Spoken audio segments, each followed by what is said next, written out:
Hello, good evening to all of you and thank you very much for watching my videos. देखिए, आज एक नए session के साथ में हम आए हैं और बुकैप का ये थर्ड सेशन है। ठीक है ना, आप लोग लगातार बुकैप करते रहिए क्योंकि बुकैप के सहारे आप अपनी इंग्लिश को और मजबूत कर सकते हैं। ग्रामर में कैसे यूज करना है वो आपको ग्रामर के सेशन में कराया जाता है। ठीक है, देखिए मैं एग्जाम्पल क्यों इतनी ज्यादा देता हूँ, ये बात क्या सुन लीजिए। एग्जाम्पल देने का रीजन ये होता है कि अगर आप सिर्फ बुकैप याद करते हैं तो शायद आप अच्छे से समझ नहीं पाएंगे। ठीक है ना, आप भूल जाएंगे उनके लिए। अगर आप इनको एग्जाम्पल में यूज करेंगे तो शायद आपको अच्छे से क्लियर हो जाएगा और हमेशा माइंड में रहेगा ये चीज। ठीक है ना, तो नाउ लेट्स गेट स्टार्टेड। देखिए भाई, पहला वर्ड है बैरन। बैरन एक वर्ड है, फिर क्या है, एक वर्ड बैरन है। देखो पहले वाले वर्ड का मतलब क्या होता है, इसका मतलब होता है नवाब। नवाब होता है, यह हम कह सकते हैं शक्तिशाली। शक्तिशाली उद्योगपति। ठीक है ना, बिजनेस करने वाला उद्योगपति। ठीक है ना, दो चीज होती है बैरन का मतलब, एक तो होता है नवाब, दूसरा होता है शक्तिशाली उद्योगपति। या तो हम नवाब कह सकते हैं या हम बिजनेस करने वाला। ठीक है, बड़ा बिजनेस करने वाला उद्योगपति को क्या कहते हैं, बैरन कहते हैं। देखिए नेक्स्ट वर्ड है, इसका मतलब होता है बंजर। बैरन का मतलब होता है बंजर। ठीक है ना, बंजर होता है, बंजर कह सकते हैं। या देखिए दूसरे लफ्जों में इसको हम बांस कह सकते हैं। बांस, बांस कैसे लिखे जाएंगे, बांस। ठीक है ना, जैसा भी है समझ लीजिए, बांस कह सकते हैं। देखिए तो दो वर्ड आपके पास में हो गए, एक तो बैरन हो गया, बैरन का अपना नवाब होता है, शक्तिशाली या उद्योगपति कह सकते हैं। ठीक है, दूसरा वर्ड क्या है, बंजर या बांस कहते हैं। तो देखिए आप लोग, मैंने कुछ एग्जाम्पल लिख रखे हैं। बैरन का यूज किया, ठीक है, यहाँ पर यूज किया गया, एक यहाँ पर यूज किया गया, उसके बाद नेक्स्ट देखिए यहाँ पर यूज किया गया, उसके बाद यहाँ पर यूज किया गया, और उसके बाद एक वर्ड ये यूज किया गया इसका, उसके बाद यहाँ यूज किया। तो ये बैरन के यूजेज हैं। कैसे यूजेज हैं आप इनको समझने की कोशिश कीजिए। देखिए क्या लिखा है, हेनरी फोर्ड। हेनरी फोर्ड कौन है, यहाँ पर सब्जेक्ट मान लीजिए या ऑब्जेक्ट है। ठीक है ना, यहाँ पर सब्जेक्ट मान लीजिए हेनरी फोर्ड। हेनरी फोर्ड कोई है, ठीक है, कौन है, वॉज एन ऑटोमोबाइल। कौन है, ऑटोमोबाइल बैरन है, यानी कि ऑटोमोबाइल के क्या है, उद्योगपति हैं। बस विशाल, बड़े, शक्तिशाली कौन है, उद्योगपति हैं। कौन है वो, हेनरी फोर्ड। तो उम्मीद करता हूँ ये चीज समझ में आ रही होगी आपके। नेक्स्ट देखें क्या लिखा है, द ओल्ड बैरन। ओल्ड बैरन का मतलब पुराना व्यापारी कह सकते हैं, पुराना उद्योगपति कह सकते हैं। वॉज किल्ड, उसको मार दिया गया। वॉज किल्ड, उसको मार दिया गया बाय एसासिन। एसासिन का मतलब होता है हत्यारा। याद रखिए बड़ा, क्या होता है, एसासिन का मतलब होता है हत्यारा। इस वर्ड को आप याद कर लें, इसका मतलब होता है हत्यारा। और एक बात सुने, इसकी स्पेलिंग आप खास ध्यान रखें, इसकी स्पेलिंग को खास फोकस करने की, ASSASSIN। ठीक है ना, एसासिन एक अच्छी स्पेलिंग है, आपसे पूछी जा सकती है। एसासिन का मतलब होता है हत्यारा।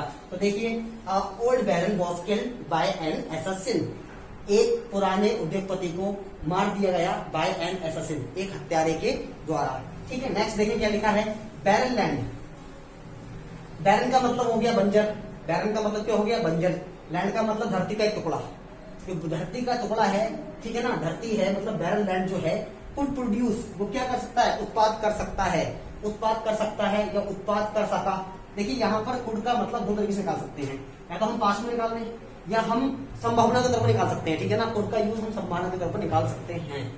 कुड का यूज हम संभावना के तौर पर निकाल सकते हैं। तो देखिए द बैरन लैंड, बैरन का मतलब टुकड़ा, धरती का वो टुकड़ा जो बंजर है। कुड प्रोड्यूस, वो क्या कर सका, प्रोड्यूस कर सका लिटिल फूड। लिटिल का मतलब होता है नो, आप याद रखें, लिटिल का मतलब होता है नो फूड। ठीक है ना, लिटिल को आप नो के बराबर रख लीजिए, आप याद रखना। लिटिल जो है, अगर कभी लिटिल लिखा है तो इसका मतलब होता है नो। नो, नो के बराबर भी होता है। ठीक है ना, तो यहाँ पर क्या हो गया, द बैरन लैंड, जो बंजर भूमि है ना, कुड प्रोड्यूस, वो कर सका, वो उत्पाद कर सका लिटिल फूड, यानी कि नो फूड, मतलब कोई भी फूड उत्पाद नहीं कर सका, उसकी प्रोडक्शन जीरो रहा, ये मतलब है इसका। ठीक है ना, तो लिटिल को आप याद रखें। प्रोड्यूस का मतलब उत्पादन करने से होता है, कुड का मतलब पास्ट में होता है। ठीक है ना, लेकिन संभावना के लिए यूज कर सकते हैं। और बैरन लैंड का मतलब धरती का वो टुकड़ा जो बंजर हो, धरती का वो टुकड़ा जो बंजर, उसको क्या कहते हैं, बैरन लैंड कहते हैं। नेक्स्ट एग्जाम्पल देखिए क्या लिखा है, द लैंड। लैंड का मतलब धरती का टुकड़ा हो गया। ठीक है, इस बैरन, वो क्या है, बंजर है। बंजर है on the east coast. Coast का मतलब होता है तटीय, तटीय। ठीक है, और ईस्ट का मतलब पूर्वी, पूर्वी। तो पूर्वी तटीय इलाके पर जो धरती का टुकड़े हैं, धरती है, वो कैसी है, वो कैसी है, बैरन है, बंजर है। अब जो लोग गए होंगे वो जानते होंगे, वहां रहते होंगे, वो बेहतर जानते होंगे ये बात कैसी है कि ईस्ट कोस्ट पर जो धरती है वो कैसी है, बैरन है, बंजर है, वहां पर फसल नहीं होती है। नेक्स्ट देखें क्या लिखा है कि she is a barren woman, she is a barren woman, ठीक है ना। एक बात याद रखें आप, एक होता है वुमेन, वुमेन की स्पेलिंग ये होती है। अगर ये तो हो गया सिंगुलर, अगर हमें कहना हो बहुत सारी औरतें तो विमन होता, विमन याद रखिए ये प्लूरल होता है, इसे कहते हैं विमन, इसको कहते हैं वुमेन। तो यहाँ पर क्या लिखा है, she is a barren woman, woman वो कौन है, एक बैरन, बैरन का मतलब यहाँ पर बांझ से है, ठीक है ना, बांझ से, एक ऐसी लेडी जिसके बच्चे ना होते हो उसे क्या बोलते हैं, बैरन वुमेन कहते हैं। याद रखें बैरन वुमेन कहते हैं, ये नहीं बल्कि ये होगा यहाँ पर, तो ये हो गया बैरन वुमेन, ठीक है। नेक्स्ट देखिए ही प्रेड, ही का मतलब लड़के से कोई लड़का है, ही प्रेड वो क्या करता है, दुआ करता है, ठीक है ना, प्रार्थना करता है, दैट की हिज वाइफ, उसकी जो पत्नी है, उसकी कैसी पत्नी, हिज बैरन वाइफ, उसकी जो बांझ पत्नी है, बांझ का मतलब वो कि वैसी लेडी, एक वो लेडी जो बच्चे को जन्म नहीं दे सकती, उस लेडी को क्या बोलते हैं, बैरन वाइफ कहते हैं, ठीक है ना। तो वही कह रहा है कि ही प्रेड, वो उसने दुआ की, उसने प्रार्थना की, दैट हिज बैरन वाइफ, उसकी जो पत्नी है, वुड निकालते हैं फ्यूचर के लिए निकालते हैं कि फ्यूचर में कैसा हो जाए। वुड का मतलब हो गया, देखिए ये छोड़ दीजिए इसे, वुड हैव, उसको हो जाए, क्या हो जाए, अ चाइल्ड, एक बच्चा, क्या, वन डे, एक दिन। ये उसका सोच है कि ही प्रेड, वो प्रार्थना करता है, दैट की हिज बैरन वाइफ, उसकी जो बांझ पत्नी है, वुड हैव, उसको हो जाए, अ चाइल्ड, एक बच्चा, वन डे, एक दिन, ठीक है ना।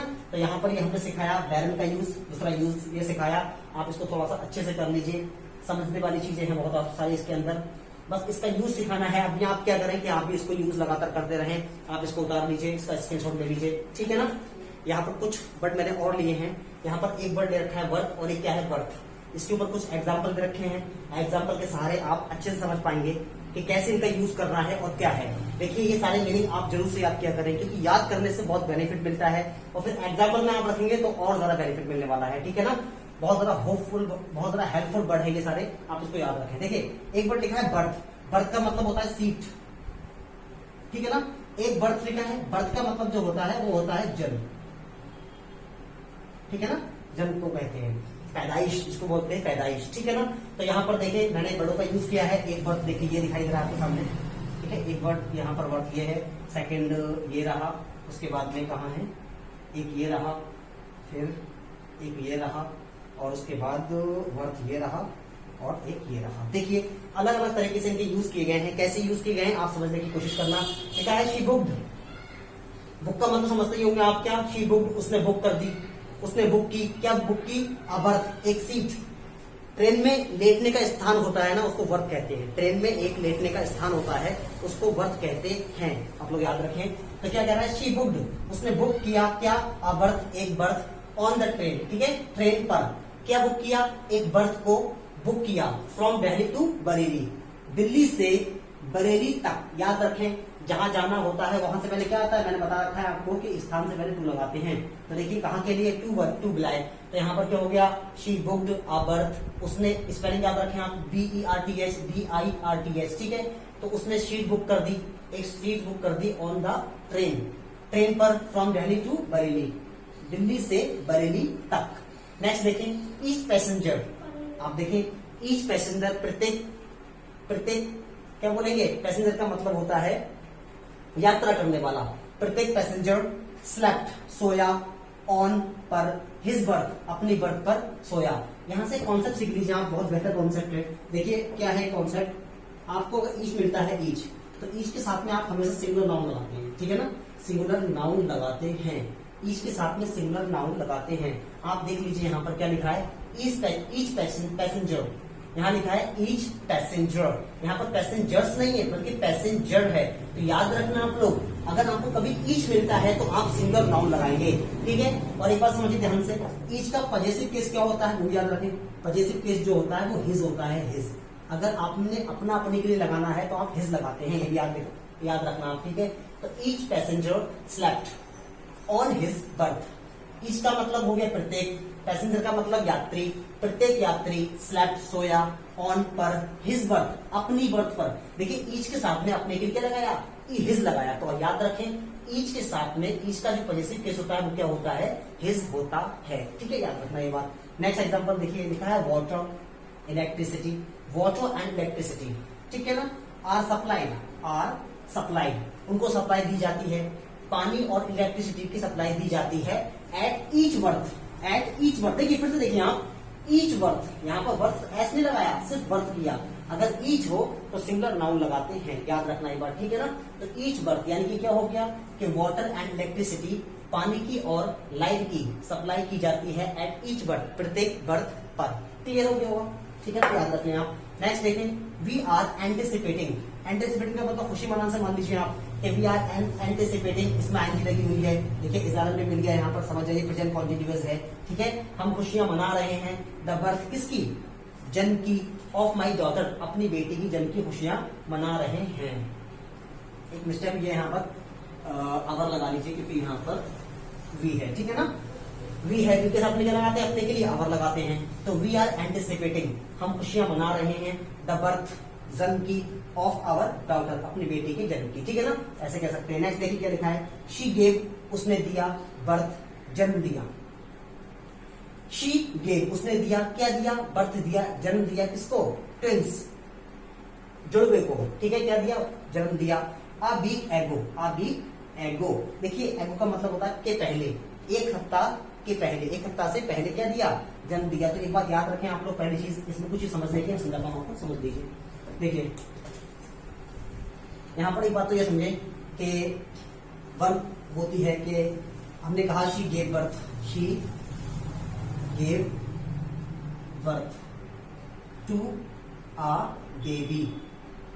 तो याद रखें, शी मतलब उसने, गेव मतलब दिया, बर्थ मतलब जन्म, किसको दिया उससे पहले टू लगाना जरूरी है। आप याद रखें, जिसको भी जन्म दिया उससे पहले टू लगाना बहुत ज्यादा जरूरी है। जैसे हम कहें, हमने ऐसे कहना है कि she gave birth to a beautiful baby. तो देखिए आप याद रखिए, शी उसने, गेव दिया, बर्थ मतलब जन्म, टू लगाया किससे पहले, एक खूबसूरत बेबी से पहले। तो याद रखें, जिसको जन्म दिया था उसको क्या लगाते हैं, उससे पहले टू लगाना जरूरी है। तो वही यहाँ पर कह रहा है, शी गेव, उसने दिया, बर्थ, इसको दिया, टू ट्यून्स, ट्यून्स का मतलब होता है जुड़वा बच्चे को जन्म दिया। अ वीक एगो, एक हफ्ते पहले। तो एक बात याद रखें, अगर पास्ट टेंस है, पास्ट इंडेफिनिट टेंस है, तो हम पहले के लिए एगो का यूज करते हैं। आप याद रखें, पास्ट सेंटेंस रखा हो, पास्ट टेंस रखा हो, पास्ट इंडेफिनिट, तो हम क्या करेंगे, पहले वर्ड के लिए एगो का यूज करेंगे, बिफोर का यूज ना करेंगे, ठीक है ना। नेक्स्ट देखिए क्या लिखा है, आई एम इंडियन, मैं भारतीय हूँ, ठीक है ना। आई एम इंडियन, मैं भारतीय हूँ, बाय बर्थ, जन्म से, इसका मतलब निकलता था से। आई एम इंडियन, मैं भारतीय हूँ, बाय बर्थ। कोई कहे कि she is Canadian by birth, वो कैनेडियन है जन्म से, ठीक है ना। हम कैसे भी यूज कर सकते हैं इन सेंटेंसों को, वो आप पर डिपेंड करता है। तो देखिए बर्थ के अलग अलग प्रकार देखें आप लोगों ने यहाँ पर, आप इसको उतार लीजिए, नोट डाउन कर लीजिए, क्योंकि ये सारे वर्ड्स बहुत ज्यादा हेल्पफुल साबित होंगे आपके लिए, ठीक है ना। इसको राइट डाउन कर लीजिए। ओके, देखें कुछ और वर्ड्स हैं यहाँ पर, क्या है, एक ब्रेड है, फिर एक ब्रेड है, फिर एक ब्रेड है। देखो तीनों के अलग अलग मीनिंग है, आप समझ लीजिए। यहाँ पर क्या है, पहला है ब्रेड, ब्रेड का मतलब होता है रोटी, ठीक है ना, सबने देखा होगा रोटी मतलब होता है। उसके बाद एक ब्रेड है, उसका मतलब होता है चोटी, ठीक है ना।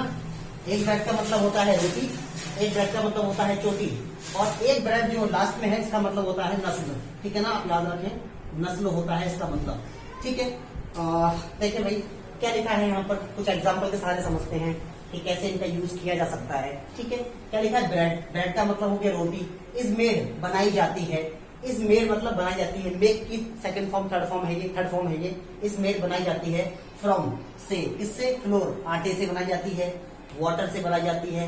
एंड ईस्ट, ईस्ट का मतलब होता है मैदा, आप याद लिख सकते हैं इस चीज के लिए, ईस्ट का मतलब होता है मैदा। ईस्ट, इसकी स्पेलिंग है बाई ई एस टी, इसका मतलब होता है मैदा।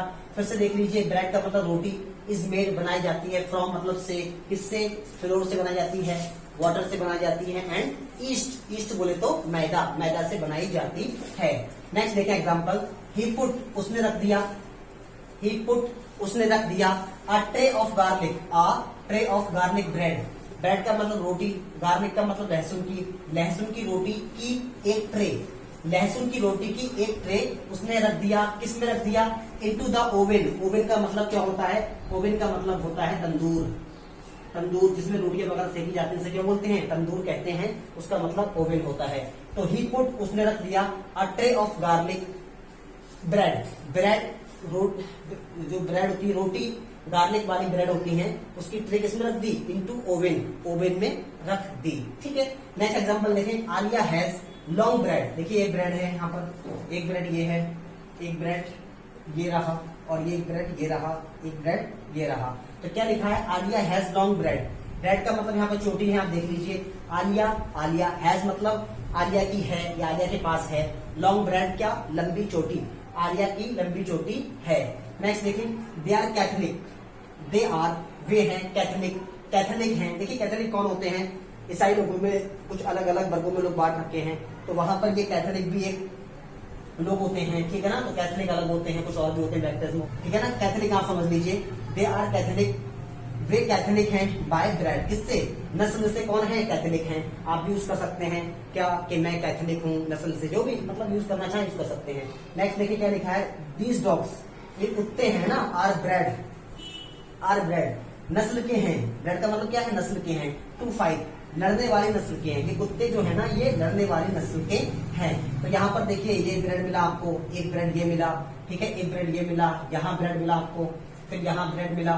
तो ये अलग अलग टाइप के ब्रेड हैं, आप इनको जरूर से लिख लें, याद कर लें। मैंने बताया आपके लिए, थोड़ा समझने की कोशिश करें। ठीक है, जब जितना आप पढ़ेंगे उतना ही अच्छा होगा। तो बस आज के लिए इतना ही रखते हैं। Okay, it's enough for today. Next we'll meet in next video.